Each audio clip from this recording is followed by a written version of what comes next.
오늘 본문의 말씀을 가지고 내가 누구이기에 하나님의 능히 받겠느냐라는 제목으로 말씀을 나누겠습니다. 오늘도 예배 가운데 말씀 안에서 함께 뵐 수 있어서 고맙습니다. 우리 원사님도 조금 몸이 아프시고 또 이래저래 또 우리 윤유목님도 몸이 불편하시고 사실 우리의 건강이라는 게 사실 우리 삶에 또 직접적 영향을 주는 분이 참 많죠. 이런 순간들 지날 때마다 우리가 참 약하구나 생각들을 해보게 됩니다. 그럴 때 또 서로를 붙들어주는 손길이 되면 좋겠고 기억하고 함께 해주시는 손길 되시면 좋겠습니다. 먼저 이런 이야기로 오늘 말씀을 좀 시작해 보려고 합니다. 여러분, 우리 삶에 최선을 다한다 라는 말들을 종종 쓸 때가 있습니다. 그 자체로 참 귀한 말이죠. 저도 이런 말을 참 좋아하는데요. 진인사 대천명이라, 너무 잘 하시는 말씀이죠. 다할진, 내가 할 일을 다 한 뒤에 하나님의 뜻, 하늘의 뜻을 기다린다, 이런 말입니다. 이처럼 최선을 다했다는 것은 그 자체로 충분하고 아름다울 때가 있습니다. 그런데 최선을 다했다고 해서 모든 결과가 항상 정당한가? 그럴 때는 또 아닌 경우도 있는 것 같습니다. 나의 최선이 어느 누군가에게는 그렇지 않는 최악이 될 수도 있기 때문이고, 최선의 열정을 다하고 있는 내 자신의 동기가 최선이 아닐 때도 있기 때문입니다. 이런 면에서 최선을 다했다는 것은 상당히 상대적인 면이 있고 관계적이라 할 수 있습니다. 나의 최선이 상대방에게 최선이 될 때 어떤 결과와 상관없이 그것이 진정한 최선이 된다는 것입니다. 이는 하나님과의 관계 속에서도 마찬가지입니다. 여러분, 출애굽기에 이스라엘 백성들이 광야의 여정 중에 모세가 시내산에서 하도 안 내려오니까 자신들이 황금 송아지를 만들어서 하나님을 예배했던 장면이 기억나실 겁니다. 그 절차를 보게 되면 하나하나 정성을 다합니다. 최선을 다합니다. 그렇게 열심히 다해 최선을 다했지만 하나님의 그들의 현장을 뭐라고 말씀하시냐면 저들은 내 백성이 아니다 말씀하십니다. 사실 최선을 하나님과의 관계에 적용해 본다면 우리에게 아직 최선은 없다고 하는 게 정직할 것입니다. 아니, 어쩌면 죽을 때까지도 최선이 가능할까 싶은 생각을 해보게 됩니다. 왜 그럴까요? 하나님을 알아가면 알아갈수록 그 하나님의 은혜가 너무 크고 하나님의 그 기뻐하신 뜻을 깨달아 갈수록 그 이전에 그 뜻을 깨닫지 못했던 우리 모습이 기억 때문에 있죠. 그 영광 앞에 설수록 하나님을 더 의지하고 사랑하고 싶은 마음이 깊어지고 더 따르고 드리고 싶기 때문에 어제의 최선이라 여겼던 것도 그 깨달음 속에서는 부족하다 느껴지게 되는 것이죠. 우리가 부모님을 향해 최선을 다해 섬긴다고 하지만 때로는 그 어떤 행하신 베푼 그 은혜의 깨달음 속에서 내가 참 부족하구나를 깨닫게 되는 것처럼, 물론 부모와 자녀 관계뿐만 아니라 모든 관계 속에서 그렇죠. 그런 가정 속에서 우리는 우리 최선 안에 있는 또 부끄러움도 보게 됩니다. 우리 안에 그 최선의 오류를 보게 되고 또 그 안에 또 오만함과 욕망이 섞여 있음을 보게 되는 것이죠. 우리 자신이 얼마나 부족했는지를 알게 된다는 것입니다. 그러면서 내가 누구인지를 보이게 되면 어떤 은혜들이 나타나게 되냐면 크게 보면 겸손일 텐데요. 어떤 내 최선의 근거에서 장담했던 말들이 좀 줄어들게 되고 어떤 실수를 했을 때도 좀 인정하는 게 수월해지게 되고 고집을 꺾는 게 편해지는 경우를 경험합니다. 유연해진다는 거죠. 내 최선이 전부인 줄 알았던 시대에는 이렇게 대응했었습니다. 나를 뭘로 보고 내가 그렇게 열심히 다했는데 내가 그렇게 애를 썼는데 이렇게 했던 행동들이 그 내 최선 안에 있는 그 최선되지 않는 모습들을 보고 그 최선이 누군가의 또 최선이 아니라는 것을 알게 되었을 때, 특별히 그것이 하나님과 관계 속에서는 더욱더 우리를 부끄럽게 하게 되는 가정 속에서 좀 더 사람이 유연해지는 것도 경험해집니다. 어떤 상황들이 찾아올 때도 나를 더 최선의 상황으로 이끄시는 하나님의 일하심이라는 생각 속에 여유를 갖게 되고 넉넉함을 갖게 됩니다. 내가 지금 서 있는 이 자리가 가장 최선이라고 생각할 때는 빼앗기고 싶지 않고 잃지 않고 싶겠죠.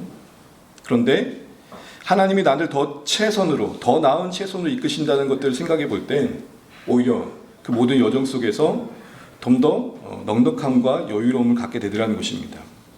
제가 서두에 이런 이야기를 하는 이유는 오늘 본문에 바로 유대인들의 모습이 그러했고 유대 신자들이 그러했고 또 베드로가 유대 신자들의 비난에 대한 대응에서도 그런 최선과 관련된 모습을 보기 때문입니다. 유대 신자들은 최선을 다했지만 그게 하나님께 최선이 아니었습니다.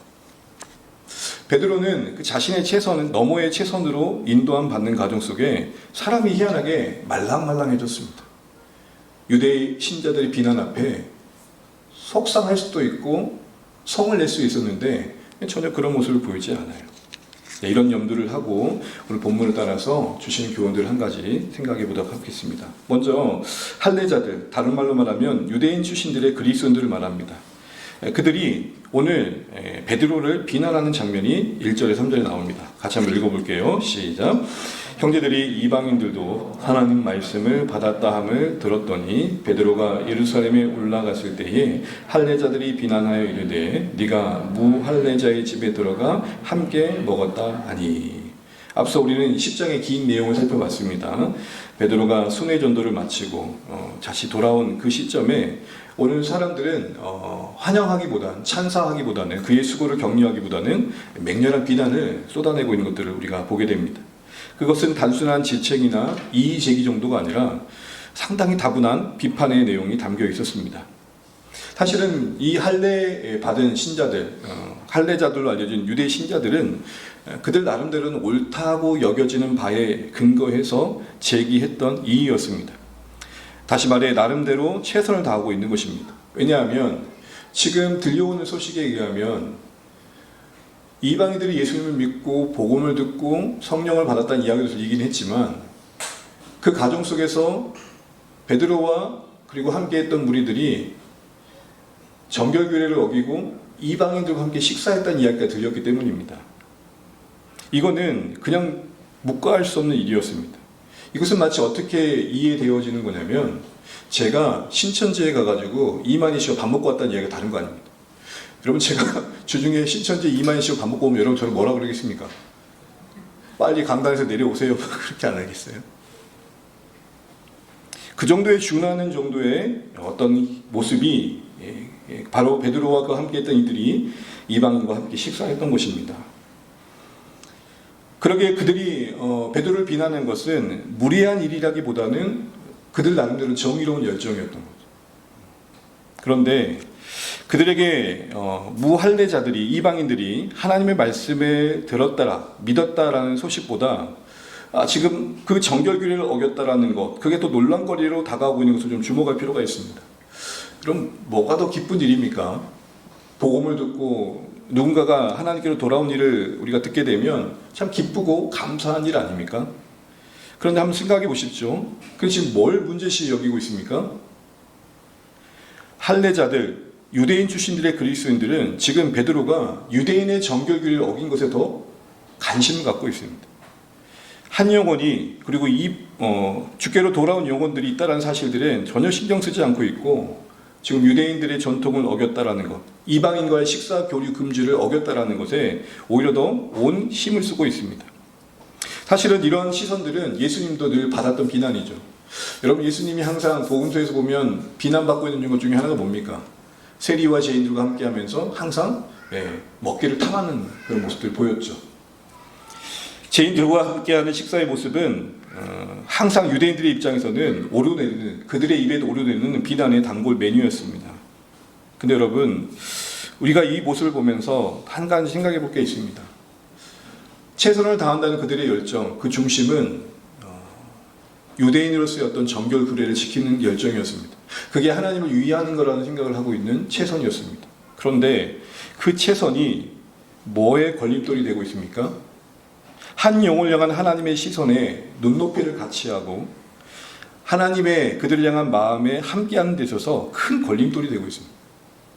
그러니까 규례를 지켜야 된다는 열정이 그 최선이 지나쳐서 마땅히 더 귀하게 여기고 중요하게 여겨야 될 본질로부터 멀어지게 되더라는 것입니다. 본질이 아닌 비본질인 것을 지키려다가 정작 본질을 놓치고 있는 모습을 우리가 본문에서 보게 되는 것입니다. 본질이 뭡니까? 에센스 아닙니까? 가장 중요한 거 아닙니까? 어떤 경우에도 놓치지 말아야 할 가치 아닙니까? 하나님의 구원이 은혜가 확장되는 것이 한 영혼이 회복되고 변화되는 게 본질 아닙니까? 그런데 그 본질은 놔두고 오히려 그 주변거리, 이방인들과 교류하면 안 된다는 자신들 간의 어떤 규례, 사실 그건 하나님이 말씀하신 것도 아니고 자기들 나름대로 정한 규칙이었습니다. 이런 모든 어떤 자기들의 어떤 관습과 형식을 지키는 데 오히려 힘쓰면서 정작 지켜야 될 본질을 지키지 못하고 있는 이 모습들을 우리가 보게 됩니다. 신앙생활 가만히 하다 보면 애써야 될 것들에 애쓰지 못하고 참 불필요한 것들에 용을 쓸 때가 참 많은 것을 우리가 이 모습을 통해 생각해 보게 됩니다. 수단과 목적이 전도되어지고 가장 중요한 것은 내용일진데 너무 형식에 매여 있는 모습들이 그런 얘기겠죠. 그런데 결국 그렇게 비본질을 지키다가 본질을 잃어버린 그들의 결국은 무엇입니까? 그들의 최선과 다르게, 나름 하나님을 위한다는 그들의 최선과 다르게 결국 하나님의 일을 가로막는 자리에 서 있고 말더라는 것입니다. 여러분, 이걸 우리가 좀 주목해 볼 필요가 있습니다. 사실 우리도 살아가면서 잘 모른 채 누군가를 너무 쉽게 정죄하거나 판단할 때가 있었을 것입니다. 그러다가 내 기준에서 그 사람을 내 사랑의 대상에서 제외한 일도 적지 않을 것입니다.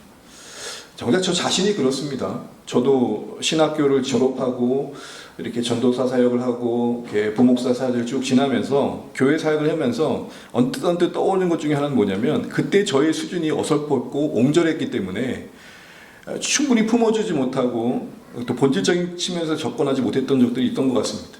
어떤 사역이 흥하고 있는 이야기를 들으면 신학적으로 어설프게 재단하면서 비난했던 적들도 종종 떠오르게 됩니다. 그러니까 이런 생각을 하고 나면 지금 이 시점에서 나 부끄러운 거죠. 여러분, 우리 입장에서 좀 바꿔봐가지고 누군가가 잘 모른 채 나에 대한 이야기를 하고 다닌다고 생각할 때 여러분 어떠실 것 같습니까? 갑자기 누군가 생각나시나요? 참 억울한 일이죠. 속상한 일이고요. 오늘 이 유대인 신자들, 할례자들로 알려진 유대인 출신의 그리스도인들은 그런 모습들을 범하고 있더라는 것입니다. 최선을 다했습니다. 열심히 다했습니다. 근데 그 결과가 최선이 아니었다는 것이죠. 이런 상황에서 베드로가 보인 반응, 그가 그 상황에 대해 변호하는 내용들을 보게 되면 오늘 베드로는 진짜 최선이 무엇인지 우리에게 보여주는 듯합니다. 4절 말씀 같이 한번 읽어보겠습니다.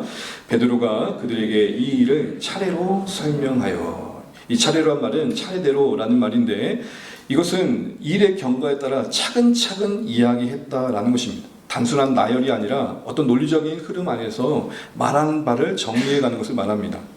베드로는 지금 4절 이후에 5절부터 17절까지 차근차근 지금 비난받고 있는 그이들이 어떤 경로와 과정을 통해서 진행된 결과인지를 나누고 있습니다. 한마디로 변호와 해명을 하고 있는 거죠. 그런데 주목할 점은 일단 할례자들의 비난에 베드로는 감정적 대응을 하지 않고 있는 모습을 보여줍니다.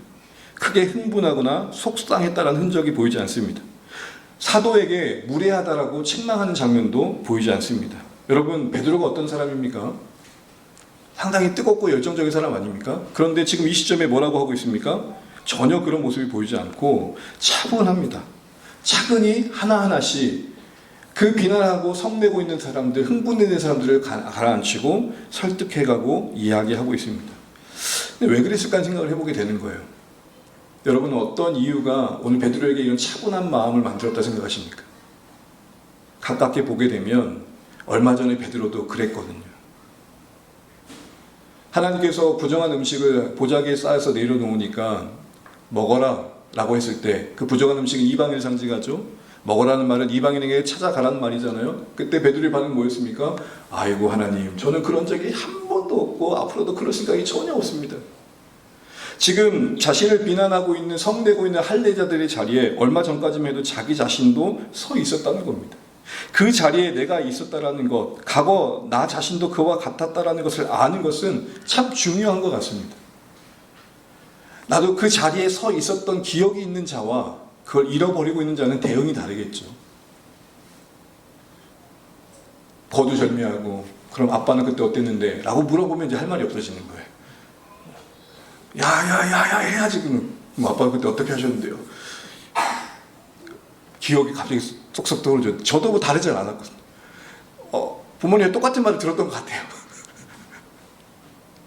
또한 오늘 베드로에게는 자신도 똑같은 자리에 있었다는 것과 함께 그런 자신을 바꾸신 성령님의 역사가 이들에게도 임한다면 달라질 수 있겠다는 기대감을 갖는 것입니다. 그래서 이 긴 5절과 17절까지 내용을 읽게 되면 어떤 특징이 나오냐면 하나님이 하신 일을 나눕니다. 그래서 사도행전 10장에 우리가 긴 내용을 다뤘잖아요. 같은 사건을 다루는데 약간의 순서를 정리해 갈 때 초점은 뭐냐면 하나님이 주어가 된 보고서를 나눕니다. 어떤 맥락인지 이해되십니까? 지금 베드로는 비난하고 있는 사람들 앞에 자신의 옳음을 얘기하는 게 아니라 하나님이 어떻게 이 상황을 주도해 가셨는지를 주목하도록 돕고 있는 것입니다. 논쟁이 될 만한 상황 속에서 어디에 시선을 두게 하고 있습니까? 하나님이 이 상황을 어떻게 풀어가셨는지를 보게 하고 있습니다. 욥바의 환상부터 고넬료와 함께한 이방인들에게 성령이 임하는 체험까지 그 사건 전말을 소상히 설명하는데 중간중간마다 하나님이 이 일을 하셨다라고 계속 얘기합니다. 하나님이 이런 상황을 허락하셨고 하나님이 나를 욥바에서 환상을 통해서 고넬료까지 인도해 주셨고 그 과정 속에서 의심하지 말라고 하나님이 말씀해 주셨고 하나님이 고넬료를 축복하시사 성령을 주셨고 하나님이 하신 일들을 증언합니다. 이 모든 과정과 만남을 주관하신 분이 하나님이시고 주도하신 분이 하나님이라는 것, 그 결과 자신도 거부할 수 없었다는 것을 밝히면서 오늘 고넬료의 이 만남이 바로 이방인을 향한 하나님의 구원의 문을 여시는 상징적인 사건이 되고 그러게 거역할 수도 해방할 수도 없는 하나님의 주관하신 사건이었음을 드러내고 있습니다. 베드로는 이 가정 속에 자신이 얼마나 애썼는 줄 알아. 자기의 옳음을 주장하면서 비난한 사람들의 그 비난을 무색하게 만드는 데 초점이 있었던 게 아니라 자기가 품고 있고 알고 있는 하나님의 이해의 자리에 함께 서기를 바라고 있습니다. 우리가 서 있는 자리와 우리와 같은 자리에 서 있지 않은 사람을 대할 때 그 같은 자리에 서 있지 않은 사람이 우리와 같은 이해의 자리에 오기까지 시간이 필요하고 과정이 필요하고 인내가 필요하고 오래 참음이 필요하다는 것을 아는 자는 그 초점이 너는 왜 그러니가 아니라 그 자리에서 여기까지 오기까지 하나님의 일하심이 무엇인지를 말해줄 것입니다. 사랑하는 주안의 가족 여러분, 잠시 우리가 받은 구원에 대해서 생각을 해보시죠. 우리가 구원의 은혜라고 하는 것은 철저히 하나님의 주관하신 인도하심의 결과이기 때문일 것입니다. 우리가 결단한 것 같고 우리가 고백한 것 같지만 아니요. 가만히 생각해 보십시오. 우리가 했던 건 숱한 저항과 거부였습니다. 지금도 죄송한 생각 중에 하나가 제가 대학교 1학년 때 방황할 때가 있었습니다. 제가 간혹 말씀드리잖아요. 그때 제 별명이 구름 양아치였다고. 캠퍼스에 앉아있는데 내비게이터 선교단체여가지고 하나님의 브릿지 다리웨어라는 그 전도지가 있어요. 훈련받다가 전도를 하는 거예요. 제가 앉아있는데 전도지를 얘기하는 거예요. 들으면서 되게 삐딱하게 했거든요. 그분 누군지 모르지만 되게 미안해요. 여러분 어떠세요? 구원의 은혜의 자리에 서기까지 그 숱한 시간들 속에 순전하게 반응하시고 기꺼이 받아들이셨나요? 찾아오시는 사람 외면하지 않으셨어요? 혹시 소금 뿌린 분 안 계세요? 문 앞에 붙인 전도지 찢으신 분은 안 계세요? 그 숱한 과정 속에 하나님의 인도하심 속에 여기 서 있다는 것을 복기해 보면 오늘 이 고넬료와 베드로와의 만남을 주선하셔서 이방인을 구원하시겠다는 하나님의 의지를 실현해 가시는 이 하나님의 세밀하심과 간섭하심은 결국 우리를 위한 일이셨다는 것들을 생각해 보고 감사가 되는 것이죠. 간혹 여러분, 우린 잃어버린 양 이야기를 합니다. 한 마리 양을 찾으시는 예수님의 모습을 우리가 복음서에서 봅니다. 그 한 마리 양을 찾으시는 예수님의 모습은 99마리에겐 위로가 되어야 됩니다. 왜죠? 너희가 잃어버린 바 되었을 때 내가 이런 열정으로 너희를 찾아 네가 여기 있는 거야 라는 거예요.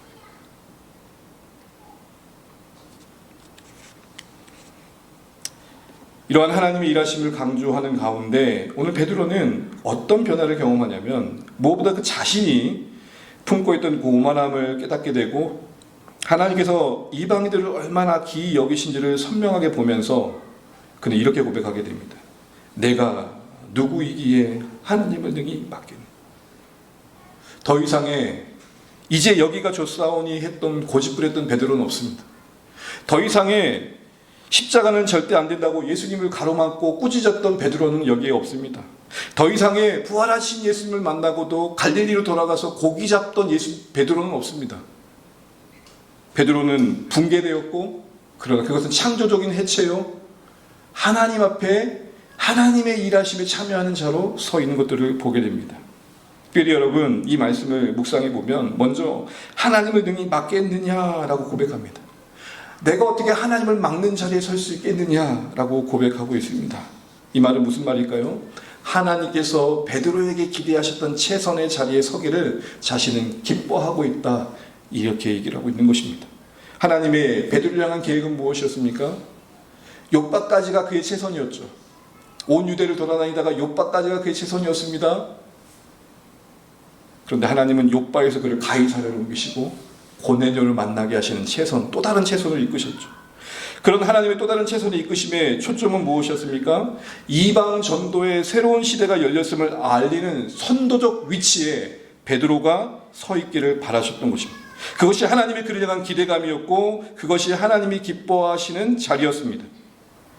이것은 욥바에 있던 베드로에게는 받아들일 수 없는 거였습니다. 근데 지금은 그게 기꺼이 받아들인 자리에 있다. 지금 그 얘기를 하고 있는 게 뭐냐? 하나님을 능히 맡겠느냐? 다시 풀어보면 하나님이 베드로를 통해 하고자 하시는 그 일들에 베드로가 지금 기꺼이 따르는 자리에 서 있음을 보는 것입니다. 하나님의 주권을 제한하지 않고 하나님을 인정하는 자리에 서 있음을 보여주고 있는 것입니다. 이걸 보게 되면 참 중요한 거 다시 한번 생각해 보게 됩니다. 그게 뭘까요? 우리의 최선은 뭘까요? 신자로서, 인간으로서 우리가 하나님 관계 속에서 하나님께 드릴 수 있는 최선은 뭘까요? 간혹 이렇게 얘기하다 보면 드리는 것, 우리가 뭔가 하나님을 위해서 해드리는 것을 최선으로 생각할 때가 있습니다. 뭔가를 해드리는 것을 최선으로 생각하게 되면 우리는 어떻게 될까요? 가장 좋은 것, 가장 귀한 것, 가장 대단한 것들을 드리는 것을 하나님께 최선을 다해 드리는 것으로 생각할 수가 있습니다. 그런데 여러분, 오늘 베드로의 고백은 뭘 보여줍니까? 우리의 가장 최선은 하나님께 뭔가를 해드리는 게 아니라, 잘 들어보세요, 하나님께서 자유롭게 우리 인생 속에 자신이 우리 가운데 계획하신 일을 할 수 있도록 나를 드리는 겁니다. 다시요, 우리의 최선은 뭐라고 생각해요? 우리는 항상 최선 그러면 내가 뭔가를 드리는 것으로 생각해요.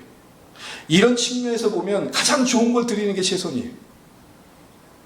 가장 귀한 걸 드리는 게 최선이에요. 이왕이면 이것도 괜찮아야 되고, 이왕이면 이것도 괜찮아야 되고, 모든 게 괜찮아서 드려지는 게 성공이라고 생각해요. 가치라고 생각해요. 그런데 오늘 베드로의 누가 능히 하나님을 맡겠냐의 고백의 최선은 뭐예요? 내가 하나님께 드리고 싶은 그것이 아닌 하나님이 그에게 원하신 자리에 그가 기꺼이 서 있는 것 자체가, 다시 말해 하나님이 그 인생 속에 하시고자 한 일들에 참여하는 것 자체가 우리의 가장 큰 최선이다. 기여하는 게 최선이 아니라 참여하는 게 최선이다.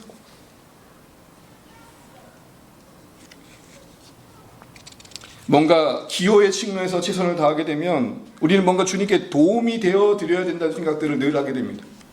이왕이면 크게 쓰임받기를 그래서 구하게 되죠. 그래서 우리는 가끔 이런 기도를 들었습니다. 저도 그런 어렸을 때 기도를 많이 받았던 것 같아요. 하나님, 규용이가 꼬리가 되지 말게 하고 머리가 되게 해주십시오. 그래서 머리가 없는 건가 모르겠어요. 자꾸 머리만 되게 달라. 그럼 여러분, 누가 꼬리가 돼요? 그러면 그럴수록 우리는 더 큰 힘, 더 큰 권력을 가져야 된다는 욕망에 하나님의 이름을 걸게 됩니다. 그런데 여러분, 우리 주변에 보잖아요. 더 큰 힘, 더 큰 권력, 더 명예를 가지고 하나님을 위할 것 같지만 오히려 더 유능하게 하나님을 방해하잖아요. 차라리 그렇지 않았으면 더 나았을 뻔한 일들을 우리가 보잖아요. 그 최선이라고 하는 게 오히려 하나님께 최선이 되지 않을 때를 본다, 이 말입니다. 주님 나라에서 그러나 중요한 건 뭡니까? 내가 얼마나 기여하는 게 아니라, 그래서 얼마나 더 기하냐 덜 기하냐의 측면이 아니라 참여한다는 측면에서 보게 되면 최선은 하나님이 내게 지금 이곳에서 어디에 서길 원하시는가에 우리가 드려지는 것일 것입니다. 우리 눈에 무시해도 좋을 만한 역할은 그런 의미에서는 없는 것입니다. 지극히 작은 역할이 하나님의 새로운 역사를 여는 출발이 될 때가 참 많기 때문입니다. 시어머니 나오미의 그 버려진 인생에 모함 여인 룻이 그냥 인애를 베푼 게 뭐 대단한 일이었겠습니까? 뭐 대단한 결과를 만들겠습니까? 가련한 인생들의 만남 속에 그냥 동행의 여정이었겠죠. 그런데 그거 아세요? 오늘 그 모함 여인 룻의 그 인애가 다윗의 왕조의 예수의 족보를 이어갑니다. 나그네에게 물 한 모금 대접하는 게 뭐 대단한 거예요. 근데 그게 하나님이 보내신 천사를 대접하는 일이 됩니다. 오늘 베드로 입장에서 고넬료가 복음을 듣고 성령이 임하는 것을 보게 되고 그걸 환영하는 것 그 자체는 큰 일이 아니지만 여러분 그게 이방인 전도를 향한 새 시대를 여는 시작이 되었고 바울의 복음 시대를 여는 시작이 되었고 계기가 되었고 그 복음이 오늘 우리에게까지 전해지는 계기가 되었다고 측면하면 오늘 대단한 사건을 보는 것입니다. 만약 고넬료와의 만남 속에 이방인 전도의 상징적인 일이 일어나지 않았다면 복음이 어떻게 전파될지는 우리는 생각조차 할 수 없을 것입니다. 여러분 우리 종종 듣잖아요. 정교한 비행기, 큰 비행기가 그리고 그 어떤 큰 우주선이 볼트 하나 때문에 떨어지기도 하는 것입니다. 큰 비행기에 볼트 조인 하나 소홀히 하면 큰 사고로 이어지는 경우를 우리가 종종 듣게 되는 것처럼 저는 주안의 공동체가 하나님께 최선을 다한다는 것이 내가 뭔가 대단해져서 드려지는 그런 측면이 아니라 하나님께서 나를 기꺼이 쓰실 수 있도록 내 작은 인생 그 영광스러운 하나님이 원하신 대로 쓰실 수 있도록 내어드릴 수 있는 측면에서 참여의 최선이 되시면 좋겠고 그럴 때 우리의 생각 속에 잘 조여진 볼트 하나로 살다가 가는 것도 감사하다 고백하실 수 있기를 주님의 이름으로 축복합니다. 저도 이런 기대와 기쁨과 감사로 살아가기를 소망해 봅니다. 대단한 사역자가 되고 유명한 인사가 되어서 하나님께 최선을 다해 드린다는 것도 하나님 쓰시는 부분일 수 있겠지만 오늘 베드로의 이 쓰임받음의 현장에서 누가 능히 하나님을 맡겠느냐의 측면이 우리에게 주는 도전은 무엇입니까? 볼트 하나로 살다가 가도 그 볼트를 잘 조이고 그래서 전체가 잘 유지될수록 헌신했고 쓰임받았다면 그걸로 귀한 것이다 이렇게 말하고 있는 것입니다. 사실 이런 기대와 기쁨이 오늘 지금 베드로 안에 가득한 것입니다. 그런데 여러분 베드로가 그 자신이 무언가 대단해져서 하나님께 최선을 드리는 측면이 아니라 하나님이 원하신 그곳에 하나님이 하신 일을 막지 않고 기꺼이 자신을 내어주는 자리에 서 있는 것으로서 기쁨을 누리고 있는 이 시작은 어디서부터 시작된 겁니까? 하나님을 능히 맡겠느냐 이 고백은 어디서부터 시작된 고백입니까? 내가 누구이기에 이 고백이 만든 시작이었습니다. 내가 누구이기에는 고백을 주목해 보십시오. 이건 단순한 변명이 아니라 오늘 베드로 그 자신의 깊은 자기인식의 전환입니다. 말씀드린 것처럼 베드로도 유대인이니까 유대인의 신앙이란 울타리 안에서 하나님을 이해해 왔습니다. 그런데 고넬료 만나는 사건을 쭉 지나면서 그는 그 자신의 이전의 자신과 더 확장된 자신의 모습을 경험하게 됩니다. 그러면서 깨달은 게 뭐냐? 내가 유대인으로서 나를 고집하는 게 하나님의 일을 제한하는 것이었구나를 생각해 보게 된 거죠. 그러니 내가 누구이기에 라는 고백은 어떤 의미가 담겨 있는 겁니까? 하나님의 주권과 자유를 인정하는 겸손한 고백이 담겨 있는 것입니다. 이제 이렇게 하지 않겠다는 겁니다. 내가 판단자가 되어져서 하나님의 하신 일들을 규정하는 자리에 있지 않겠다는 겁니다. 그게 오만함이고 그게 오류임을 인정하고 있는 것입니다. 우린 종종 신앙생활을 하다 보면 어떻게 보면 불신이 더 하나님을 더 일을 망했다 생각할지 모르지만 사실 불신도 불신만큼 하나님의 일을 방해하는 모습이 될 수 있지만 그릇된 자기 약심과 고집이 오히려 하나님의 일을 해방할 때가 많다는 것들을 생각해 보게 됩니다. 이건 아니야. 이건 안 돼. 내가 경험해 보니까 하나님이 이렇게 하지 않으셔. 자꾸 하나님을 제한하는 거. 우리의 기대와 우리의 의도와 우리의 경험 속에 하나님을 제한하는데 그걸 확신 가운데 붙드는 거예요.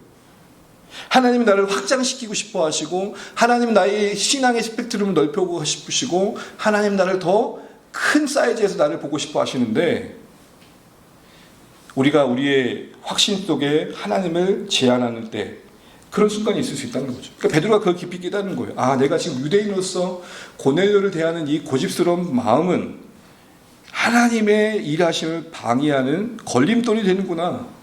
그래서 하게 된 고백이 뭡니까? 내가 누구라고? 결국 자기 붕괴가 하나님의 일하심을 능히 하나님의 일을 맡겠느냐라는 그 고백의 자리에 그를 서게 했던 것입니다. 한마디로 내가 누구에게 라는 이 고백은 무엇입니까? 신앙적인 항복의 선언이었죠. 자기의 확신이 무너진 신앙의 항복이었습니다. 이거 좀 의역해 보면 그러기에 내가 누구이기에 하나님을 능히 맡겠느냐 이건 이렇게 의역되는 것입니다. 우리 거기 한번 글을 같이 한번 읽어볼까요? 더 이상 시작. 더 이상 알량한 지식 어설픈 사역의 경험들로 근시안적 안목으로 하나님의 일을 판단하거나 제한한 자리에 서고 싶지 않습니다. 내가 누구라고 하나님을 맡겠느냐, 이 고백 속엔 내가 유대인으로서 이방인 향해 판단했고 편견을 가졌고 그 가운데 가졌던 오만함이 하나님이 그들 가운데 펼치시는 일을 방해했다는 것을 깊이 깨닫고 자기는 하나님을 위한 최선의 인생을 살고 있다고 생각했던 오류가 깨달아진 그 순간에 터진 고백인 것입니다. 여러분, 이런 경험들이 많아지셔야 됩니다. 신앙생활 하면서 내가 알고 있는 게 전부이고 내가 경험한 게 모든 것이며 그리고 그것이 내 삶의 모든 걸 결정하는 것이 되어지는 그 순간 우리는 오류를 범하게 됩니다. 우리는 어느 자리에 서야 됩니까? 내가 누구라고 그 크신 하나님의 세상을 향한 구원의 계획을 맡겠는가, 이 고백의 자리에 서셔야 됩니다. 그 시작은 무엇입니까? 내가 누구인지를 아는 것입니다. 내 한계를 인정하고 하나님의 주권 앞에 무릎 꿇는 믿음의 각성은 바로 나를 아는 데서 시작하는 겁니다. 나의 경계를 넘어 일에 가시는 하나님을 만나기 위해서는 자주 우리는 우리 자신의 한계를 확인해 가야 됩니다. 하나님을 막지 않으려면 우리는 우리 자신이 누구인지를 깊이 인식하고 알아가야 된다는 겁니다. 그래서 우리에게 성경이 필요합니다. 성경을 통해 우리는 하나님 앞에 우리를 비추는 거울로 우리 자신을 돌봐야 됩니다. 그래서 우리에게 공동체가 필요합니다. 공동체 속에서 우리는 우리의 교만함과 우리의 연약함을 확인하게 됩니다. 그래서 우리에게는 스승과 책이 필요합니다. 이걸 통해 우리는 깊은 통찰의 자리에 서게 됩니다. 그래서 우리에게 고난이 필요합니다. 위기 앞에서 아무런 믿음도 발휘하지 못하는 우리의 무력함을 확인하면서 우리의 껍질이 깨어진 것을 경험하는 것입니다. 그래서 우리에게는 기도의 응답이 필요합니다. 하나님의 은혜가 없이는 살 수 없는 우리의 인생임을 확인해 가셔야 됩니다. 하나님의 존재를 깊이 경험해 가셔야 됩니다. 이 모든 시간들을 통해서 우리는 우리를 알아가게 됩니다. 요즘 TV 매체를 통해서 기독 신자라고 하면서 강단에 서서 외치는 많은 분들의 이야기를 쭉 듣다 보면 제가 이런 마음이 듭니다. 참, 우리 자신을 모르는구나. 그 아집과 오만함과 그 편견과 편협함은 어디서부터 온 것일까요? 그 자신이 하나님의 일을 맡고 있다는 것조차 깨닫지 못하는, 그런데 그 자신은 하나님께 최선을 다하고 있다는 이 모순은 어디서부터 깨질 수 있는 것일까요? 우리 자신 다시 한번 돌아보시면 좋겠습니다. 이런 베드로의 차분한 하나님의 일하심을 주목시키는 겉면과 또 그 자신이 먼저 하나님을 막지 않는 자리에 섰다라는 그 변화의 그 항복의 고백은 오늘 형제들 반응에 은혜를 끼칩니다. 우리 18절 말씀 읽으면서 마무리해 가겠습니다. 18절 함께 읽겠습니다. 그들이 이 말을 듣고 잠잠하여 하나님께 영광을 돌려 이르되 그러면 하나님께서 이방인에게도 생명 없는 해결을 주셨다 하니라. 아멘. 저는 오늘 이 매듭이 너무 은혜가 됐습니다.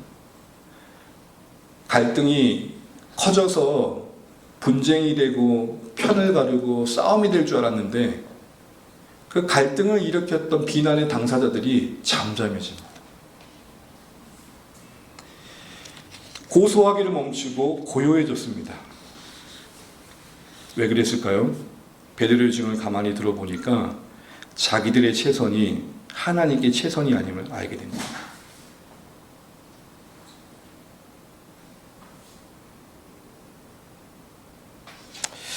어느 영화인데 엄마가 자녀한테 뭐라고 막 쏘아붙여요. 내용을 주는 이거예요. 내가 너를 위해서 얼마나 최선을 다한 줄 아니? 아들이 가만히 듣고 있다가 한마디를 해요. 그게 정말 저를 위한 것이었네.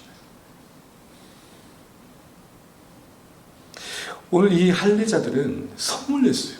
비난을 했어요. 마치 베드로의 멱살을 자꾸 흔들 것처럼 욕을 쏟아냈어요. 그런데 고요해집니다. 그 영화의 이야기 속에 그 아들의 말은 어머니의 세계관을 붕괴시켰어요. 여러 갈등을 이야기하면서 결국은 더 나은 관계로 회복된 이야기였습니다. 사랑하는 주 안의 가족 여러분, 그들의 잠잠한 미면에 무엇이 있습니까? 하나님이 이방인에게 사랑을 베푸시는 것을 인정한 겁니다. 이 말은 자신들의 오류와 오해를 인정한 것입니다. 여러분, 그렇습니다. 우리는 오류가 범할 수 있고 오해할 수 있습니다. 문제는 뭐냐? 그것이 깨달아지는 그 순간에도, 계기가 있는 순간에도 문제는 계속해서 나만 옳다는 제한된 지식으로 모든 것을 판단하는 이런 생각을 하는 겁니다. 더는 바꿀 것도 없고 바꿀 생각도 하지 않는 그 오만함이 문제인 것이죠. 더 나아가 그들은 하나님께 영광을 돌립니다. 하나님께 영광을 돌렸다는 말의 의미는 무엇입니까? 하나님이 하신 일이니까 마음에 안 들지만 어쩔 수 없죠. 저도 인정합니다. 이런 비아냥거린 태도가 아닙니다. 하나님 잘하셨습니다. 우리는 몰랐지만 하나님이 더 큰 계획 속에 일을 하신 것이군요. 하나님이 오르십니다. 이제 앞으로도 하나님이 펼쳐가신 이 일을 우리도 함께 이어가겠습니다. 여러분 보십시오. 내가 누구에게 하나님을 맡겠냐고 했던 베드로의 그 고백의 울림이 오늘 할례제자의 마음에도 감동이 되어서 그들도 동일하게 이런 고백을 하는 것입니다. 우리가 누구에게 하나님을 맡겠는가? 비난하던 이들이 베드로와 함께 새로운 연합을 회복해가고 하나님이 앞으로 이뤄가실 이방 전도의 새 시대를 지향하는 그것에 마음이 모아진 계기가 뭐가 있었습니까? 내가 누구이기에 하나님을 맡겠는가? 이 베드로의 신앙 고백이 울림이 되어서 만든 어울림이었던 것입니다. 이것은 각자에게 이런 고백으로 받아들여졌을 것입니다. 주님, 베드로 사도처럼 저희도 우리의 최고의 영광 기쁨이 하나님의 최선, 다시 말해 하나님이 기뻐하신 자리에 참여하는 것이 되기를 염원합니다. 이를 위해 우리가 최선이라고 여긴 것들부터 우리가 해방되게 해주십시오. 그것이 방해되지 않게 원합니다. 내가 최선이 아닐 수 있다는 것을 인정합니다. 라는 고백을 하고 있는 것입니다. 그런 겸손함을 구하고 있는 것입니다.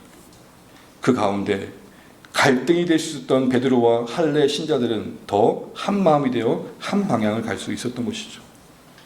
우리 안에 오류와 편견을 정직하게 보게 될 때, 우리의 최선에 기만당하지 않게 될 때, 나만 옳다라는 티끌만한 한 줌의 지식과 경험으로 모든 것을 판단하지 않게 될 때, 더는 바꿀 것도 없고 바꿀 생각도 없다는 오만이 깨어질 때, 그 낮아진 마음을 통해 복음의 은혜가 흘러가게 되는 것입니다. 우리가 어떤 자리에 서 있는지 다시 한번 이 말씀을 통해 돌아보게 됩니다.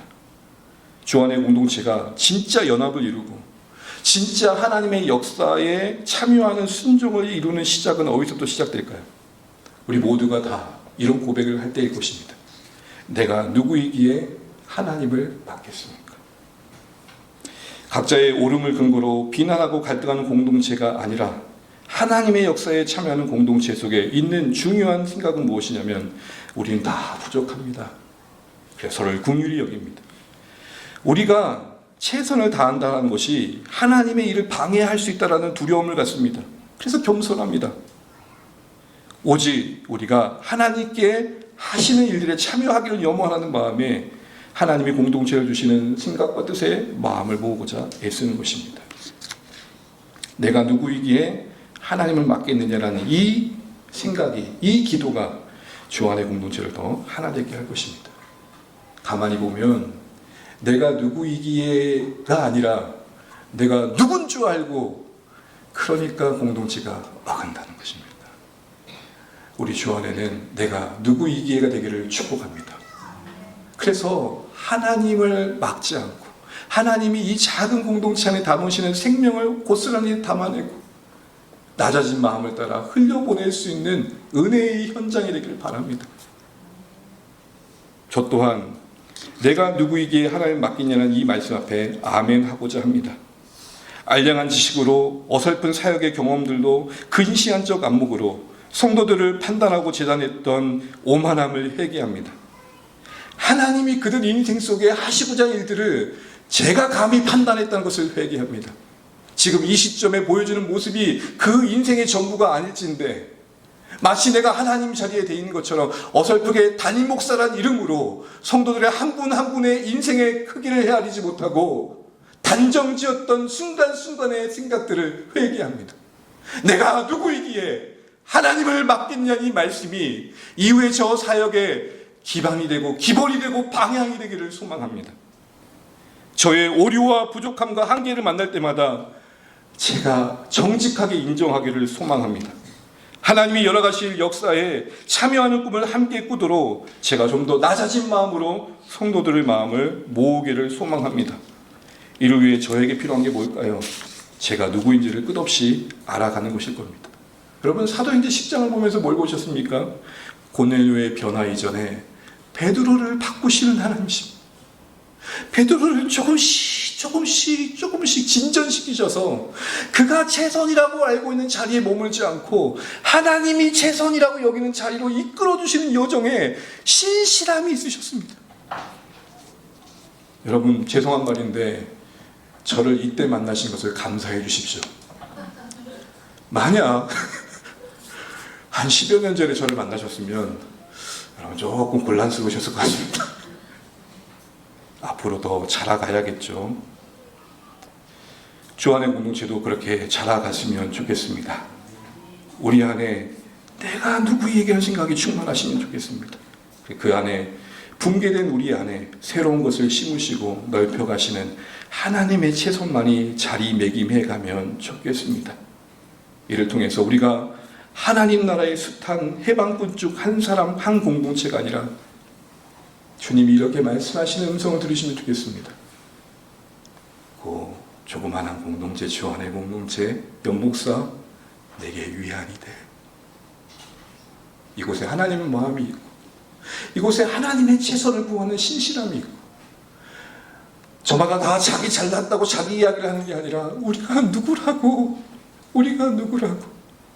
겸손함 속에 서로를 위해주고 각자 인생 속에 하나님이 일해가시는 시간 속에서 일하심을 인정해드리고 지금이 아닌 앞으로 바뀌어갈 모습을 기대하면서 오늘을 긍휼히 여기며 묶어주신 하나님의 은혜 안에서 하나님이 말씀하신 최선의 온 마음을 쏟을 수 있는, 그래서 하나님께 이 시대의 위안이라고 하나님의 격려를 받을 수 있는 우리 주 안의 공동체 되기를 간절히 축복합니다. 그 시작이 뭔가고요? 내가 누구이기에 하나님을 맡겠느냐, 이게 우리의 참된 시작이 될 것입니다. 바라기는 우리의 울음이 하나님의 일을 막지 않고 우리의 최선이 주님의 뜻에 순종한 최선의 자리에 서도록 기도하시고 오늘 말씀을 따라 주의 긍휼을 구하시는 우리 모두 되시기를 주의 이름으로 축복합니다. 네.